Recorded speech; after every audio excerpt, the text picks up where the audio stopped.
So, now I'm going to talk about a couple of things that you should know that aren't explicitly inside the import options. First, the pivot points of objects that you import into Unreal using FBX are determined by their location in relation to the origin, that is 0, 0, 0, in the modeling program that you created them in. So, unless you have good reason to do otherwise, when modeling your object, place its center as close to the origin as possible. Next, if your meshes are very complex, make sure that you triangulate them yourself in your modeling program. Unreal's FBX importer can also triangulate the mesh, but this will give you a much higher degree of control, which could be crucial. Finally, a custom collision mesh can also be imported with your model. To get Unreal to import it correctly with FBX, in your modeling program it should have the same name as the model you want to apply to, with the prefix UCX_. So in the previous lesson, while I showed you all the different import settings for static meshes in Unreal Development Kit, I also showed you the epitome of what can happen when you haven't done any Unreal specific preparation of your model. Now, as mentioned, this can include optimizing your vertex and triangle count, but it can also include some other things that we're going to talk about here as well. So let's head on back into Maya and open the file if you don't have it open already. Select the model so that it's highlighted in green, and let's take a look at it and examine what kind of faults we can find. Now in the top left hand corner of our screen we should have the heads up display, which shows us things like edge, vertex, and triangle counts. If you're not seeing this display, then go to the top menu and select display, and then heads up display. From there select polygon count. So, if we're observant, we should be able to notice right away that the vertex count is right at the upper limits of what the Unreal Development Kit will accept. And in fact, I think it's a little bit too much. And that's pretty much evidenced by the fact that there was a hole in the model when we imported it into Unreal. Now, this is the sneaky thing about trying to ride the upper vertex limit. Sometimes UDK will outright reject the model if it's too many vertices, and other times it'll let it on through, but the resulting mesh will be corrupted.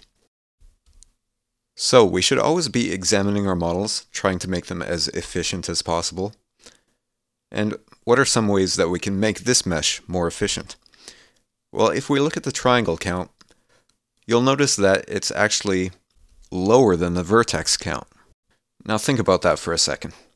Vertices are normally shared between a number of triangles, usually around 4, sometimes more, sometimes less. And if anything, the number of vertices should be lower than the triangle count. But here we have the opposite.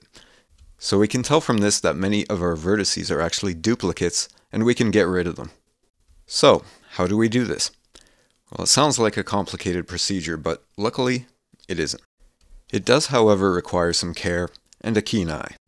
We're going to be using Maya's Merge tool, which can be used on various different components, whether it be vertices, lines, or faces. And in this case, we're going to be using it on vertices. So with the saloon model selected, right-click and select Vertex to go into vertex mode. Surprise, surprise. Now make sure all your vertices are selected in yellow. And if any aren't, go ahead and drag your cursor over the entire model just to make sure that everything's selected. And then we'll be going to the Edit Mesh menu and click the square next to Merge. We don't want to directly do a merge. We want to be able to control some options before we apply this. And actually, before performing this operation, it would be wise to examine your model, memorize its topology, and make sure that once you've performed the operation, that you're not missing any faces. That's really the key to knowing that we've done a successful vertex optimization. Basically, we want to lower the vertex count as much as possible, make it as efficient as it can be without sacrificing any faces, certainly not any important faces. So, the main control in question in the Merge Vertices options is the threshold. And what the threshold does simply is it controls the maximum distance between any two vertices in order to determine whether it's going to merge them or not merge them. What we want in this case is very specific in that we're dealing with vertices that appear to be the same, but they're not. They're actually, in most cases, around 4 vertices that are very slightly offset from each other. So we only want to merge vertices that are within that very small threshold and ignore anything that's further away. So we'll be setting a very low threshold, somewhere around 0.0001.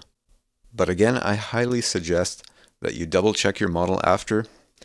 And if you run into any case where you notice that any faces have been significantly affected, one place you'll notice especially would be in the railing section on the upper level. Then I would highly suggest that you undo and set your threshold even lower and try again.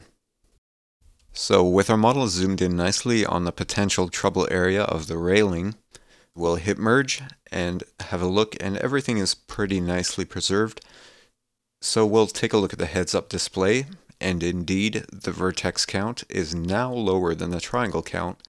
And that's exactly the result we were looking for. It'll solve the problem of the holes in our mesh in UDK, and we can move on to the next issue. And believe me, there are quite a few more.